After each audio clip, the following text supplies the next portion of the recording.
नमस्कार दोस्तों, stock market studies में फिर से एक बार आपको स्वागत है। तो आज यहाँ पे मैं बात करूँगा एक ऐसे प्राइवेट बैंक के बारे में जिस जो बैंक मेरे एक पसंदीदा बैंक भी है। मैं ज़रूर कहूँगा मेरे एक पसंदीदा बैंक भी है।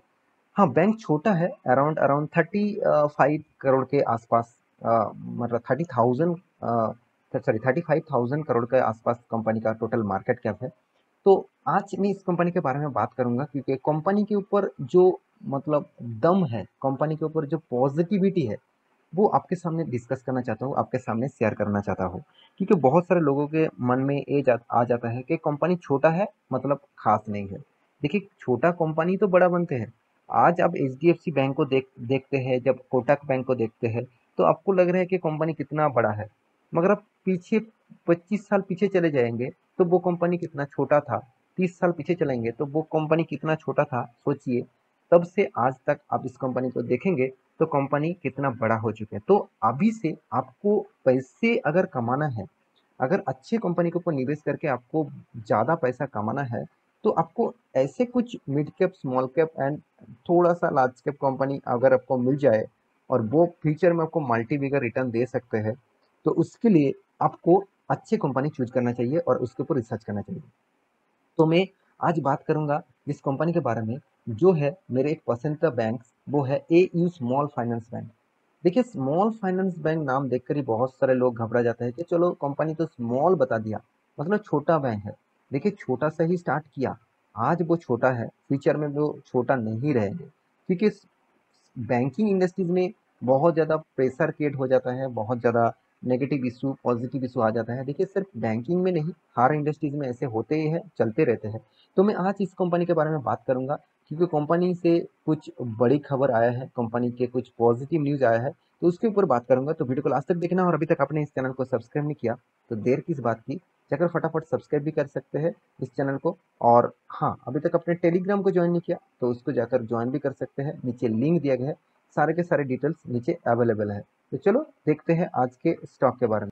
तो सबसे पहले मैं कंपनी के जो डिटेल्स के ऊपर आया हूँ वो है कंपनी का रिजल्ट। तो यही से मैं स्टार्ट करना चाहूँगा क्योंकि रिजल्ट से आपको बहुत सारे इन्फॉर्मेशन मैं यहाँ पे दिखाऊंगा जो बैंकिंग सेक्टर में मुझे सबसे ज़्यादा पसंदीदा लगता है, और बैंकिंग सेक्टर का डिस्कस करना मुझे सबसे ज़्यादा अच्छा लगता है। क्यों?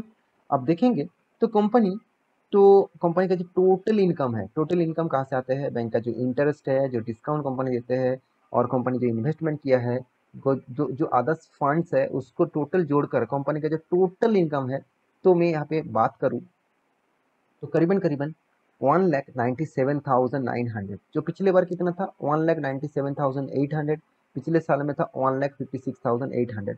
इसका मतलब ईयर ऑफ ईयर बेसिस तो शानदार जाम है, मगर क्वार्टर क्वार्टर बेसिस उतना जाम नहीं है। हाँ, पॉजिटिव है मगर उतना जाम नहीं है। तो उसके बाद यहाँ पे टोटल एक्सपेंडिचर, मतलब बैंकिंग सेक्टर में एक्सपेंडिचर बताया जाता है, जो एक्सपेंस है। तो एक्सपेंडिचर के बारे में बात करूँ तो कंपनी का जो टोटल एक्सपेंडिचर है वो 1,58,500 है, जो पिछले बार था 1,45,49,000, पिछले सालों में था 1,08,000। तो यहाँ पे ही पासा पलट गया, कंपनी का एक्सपेंस जो है वो बहुत कम हो चुके हैं, मतलब एक्सपेंस कम हुआ था पिछले बार। तो कंपनी का टोटल प्रॉफिट जो है, उसके पहले मैं प्रोविजनिंग आपको दिखाना चाहता हूँ। तो प्रोविजनिंग एक बहुत इंपॉर्टेंट पॉइंट होते हैं। जितना ही प्रोविजनिंग कम होगा बैंकिंग के लिए, उतना ही खास होगा बैंकिंग के पॉजिटिविटी फ्यूचर के लिए। देखिए, प्रोविजनिंग कंपनी ने तगड़ा कम किया, जबरदस्त कम किया। क्योंकि प्रोविजनिंग के बारे में बात करूँ, कंपनी 3,800, मतलब यहाँ पे जो फिगर है, जो पिछले बार था 9,300, पिछले सालों में तो तगड़ा प्रोविजनिंग था, करीबन करीबन 20,700। तो प्रोविजनिंग मतलब सोचिए, बैंक ने जो लोन बांटा, जो एनपीए के हिसाब से देखा जाता है, तो बैंक ने जो लोन बांटा, तो उनमें से कितने पैसे मार्केट में अभी भी पड़े हुए हैं, जो पैसे बैंकिंग को मिलने का चांसेस है और नहीं भी है। तो इस तरीके से पैसे को प्रोविजनिंग कहा जाता है। तो प्रोविजनिंग देखा जाए तो कंपनी ने बहुत कम किया, तो अच्छी बात है। यही इसीलिए मैं इस बैंक को ज़्यादा प्रेफर करता हूँ। बैंक ने जो डिसीजन लेते हैं, बैंक ने जो काम करते हैं, वो तगड़ा होते हैं। तो कंपनी ने टैक्सेस पे करने के बाद, जो टैक्सेस एक्सपेंस है उसको पे करने के बाद, कंपनी के हाथ में जो प्रॉफिट एंड लॉस जो पीरियड में आते हैं, तो अराउंड 26,700, अराउंड आप बोल सकते हैं टू मतलब 267 करोड़ का। जो पिछले बार कितना था, पिछले बार तो ज़्यादा प्रॉफिट था, क्योंकि कंपनी ने एक्सपेंस कम किया था और भी ज़्यादा ज़्यादा से ज़्यादा एक्टिविटीज़ मिला था। तो 346 करोड़ का कंपनी ने प्रॉफिट किया था। पिछले सालों में कितना था? पिछले सालों में था 203 करोड़। मतलब पिछले सालों की कंपैरिजन में कंपनी का इनकम ग्रोथ हुआ, मगर पिछले क्वार्टर को कंपनी ने टक्कर नहीं दे पाया। मतलब यहाँ पे एस्टिमेट जो है वो यहाँ पे बीट नहीं कर पाए। तो यही इसी कारण स्टॉक में आज के दिन थोड़ा सा नेगेटिविटी देखने को मिला। तो कंपनी के और एक चीज मैं जरूर कहूंगा, कंपनी का अर्निंग पर शेयर देखिए 4 रुपीज है। पिछले बार 5.5 रुपीज था, पिछले सालों में 3 रुपीज था।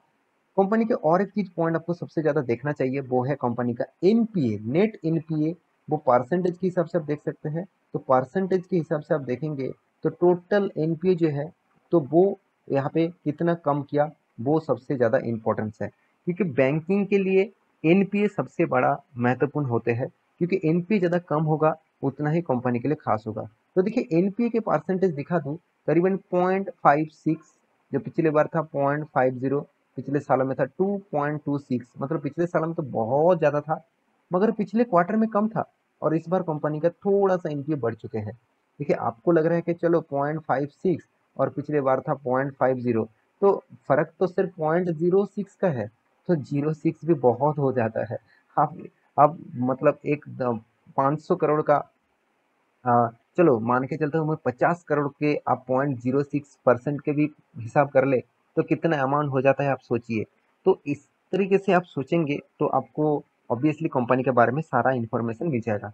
तो मेरे हिसाब से कंपनी में दम है, कंपनी कोशिश कर रहा है खुद को एस्टेब्लिश करने के लिए, खुद को आगे ले जाने के लिए। क्योंकि इस कंपनी का रेशियोज, प्रीवियस रेशियोज भी आपको दिखा दूं तो मुझे बहुत शानदार लगता है, जिसका पेग रेशियो बहुत कम है। अच्छी बात है, कंपनी का peg ratio around less than 1 होना चाहिए। ये हमेशा के लिए अच्छी बात होते हैं। और साथ ही साथ कंपनी का एनपीओ, अभी जो एनपीओ यहाँ पे कंपनी का ज़्यादा दिख रहा है, मुझे लगता है कंपनी का एनपीओ अभी धीरे धीरे कम होगा, क्योंकि इस बार क्वार्टर में कंपनी का एनपीओ कम है। हाँ, इस एनपीओ ज़्यादा दिखने से कारण क्या है, जो पिछली बार कंपनी का एनपीओ ज़्यादा था, तो इसीलिए ईयर ऑफ ईयर बेसिस यहाँ पे ज़्यादा दिखा रहा है। तो अभी ये जो 4 क्वार्टर आएगा 2022 एंड 2023 के एंडिंग पीरियड में, ये 4 क्वार्टर में देखना है कंपनी का एनपीओ कितना कंट्रोल में है। हाँ, सीआर परसेंटेज बहुत तगड़ा है, अच्छी बात है, 9% के ऊपर होना चाहिए। वो अभी 23% है। और मुझे कॉस्ट ऑफ लाइबिलिटी मुझे इस कंपनी को ज़्यादा लग रहा है, क्योंकि 6% इसका लाइबिलिटी है। तो यहाँ पे थोड़ा सा ज़्यादा मुझे परसेंटेज दिख रहा है। तो क्योंकि कंपनी का जो एसेट होते हैं, मैं बार बार आपको बोल चुका हूँ, कंपनी एसेट और लाइबिलिटी, कंपनी के लाइबिलिटी और एसेट में बहुत फर्क होते हैं। कंपनी जो लोन बांटते हैं, दूसरों को जो लोन देते हैं, उनमें से कंपनी के जो अर्निंग होते हैं वो कंपनी के लिए एसेट है। मगर कंपनी ने जो पैसे मार्केट से उठा के लेके आए, जैसे करेंट अकाउंट से, कंपनी के सेविंग्स अकाउंट से, साथ ही साथ कंपनी का एफडी से, और कंपनी का बहुत सारे फंडिंग मार्केट से उठाया, वो उसको पैसा क्या इंटरेस्ट के हिसाब से दूसरों को देना पड़ेगा बैंकिंग को। तो वो बैंकिंग के लिए क्या है, वो एक लाइबिलिटी है। तो वो लाइबिलिटी कितना परसेंटेज है, वो 6%। तो 100 रुपीज में 6 रुपीज बैंकिंग को बांटना पड़ रहा है। तो मेरे हिसाब से ये थोड़ा सा लाइबिलिटी थोड़ा सा ज़्यादा है। क्योंकि आप एचडीएफसी बैंक जैसे, चलो मैं एक बार एचडीएफसी को दिखा देता हूँ। देखिए एचडीएफसी का लाइबिलिटीज कितना है, 3.81, मतलब कितना कम है। हाँ, कंपनी का सीआर परसेंटेज कम है बिल्कुल, कुछ चीज एचडीएफसी का भी कम है, कुछ चीज एयू बैंक का भी कम है। तो फिर भी मैं और एक बैंक आपके सामने डिस्कस कर लेता हूँ, वो है कोटक बैंक। तो कोटक बैंक भी आप देखेंगे तो इसका भी आप रेशियोज देखेंगे तो, हाँ, रेशियोज आप कहाँ से देख सकते हैं वो भी आपको बता दूं। बहुत दिग्गज वेबसाइट है ticket.com, इस साइट के ऊपर जाइए, बहुत तगड़ा डेटा आपको यहाँ पे पब्लिश करता है।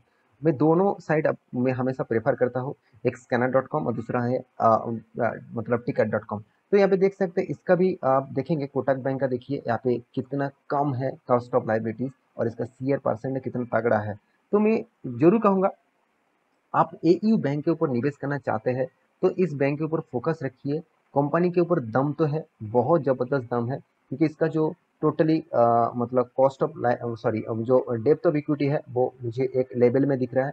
साथ ही साथ कंपनी कंटिन्यूसली प्रॉफिट को मेंटेन कर रहा है। ऐसे बिल्कुल नहीं है कि कंपनी प्रॉफिट किया बाद में लॉस किया, कंटिन्यूअली कंपनी खुद का प्रॉफिट को ग्रोथ कराते चला जा रहा है, ग्रोथ कराते चला जा रहा है। तो इस कंपनी के ऊपर आपको फोकस तो रखना ही है, क्योंकि सिर्फ आप नहीं, इन्वेस्टर भी इस कंपनी के ऊपर तगड़ा निवेश करके रखा। प्रोमोटर के पास 28%, उसके बाद देखिए एफआईएस ने तगड़ा माल उठा के रखा 35%। आप सभी जानते हैं जनवरी के बाद सबसे ज्यादा माल मतलब बेचा गया किसमें? मतलब किसने माल बेचा? एफआईएस ने। मगर इस कंपनी के ऊपर देखिए 34%, 33% था, 32% था, अभी वो 35% है, मतलब माल बढ़ाते चला जा रहा है। तो कंपनी अगर तगड़ा है तो उसके ऊपर वो माल खरीद के रखेंगे ही। तो एफआईएस के पास भी माल है, डीएस के पास भी माल है और पब्लिक के पास भी माल है। तो मैं जरूर कहूंगा लास्ट में इस कंपनी के ऊपर फोकस रखना, क्योंकि company totally obtain basis company है। कंपनी यहाँ पे भी एक बार स्प्लिट एंड बोनस लेके आया, यहाँ पे भी एक बार स्प्लिट एंड बोनस लेके आया। तो जितने बार स्प्लिट एंड बोनस लेके आया उसके बाद देखिए कंपनी फिर से किस तरीके से रिकवरी किया। तो फिर भी आपको सस्ते में इस कंपनी का माल मिला है, अराउंड 600 रुपीज़ के अंदर मिला है। तो फिर से अगर कंपनी 1500 तक चला जाए तो आपको अच्छा खासा एक रिटर्न मिलने का चांसेस है। तो एक बार इस कंपनी को रिसर्च करना, उसके बाद निवेश करने के लिए सोचना। तो आशा करता हूँ सारे जानकारी आपको मिल चुका है। मेरी इस वीडियो आपको कैसे लगा जरूर कमेंट करना, और इसी तरीके से वीडियो पाने के लिए चैनल को सब्सक्राइब भी करना। मिलते हैं नेक्स्ट टॉक लेके, तब तक के लिए अच्छे से रहिए, अपने ख्याल रखिए।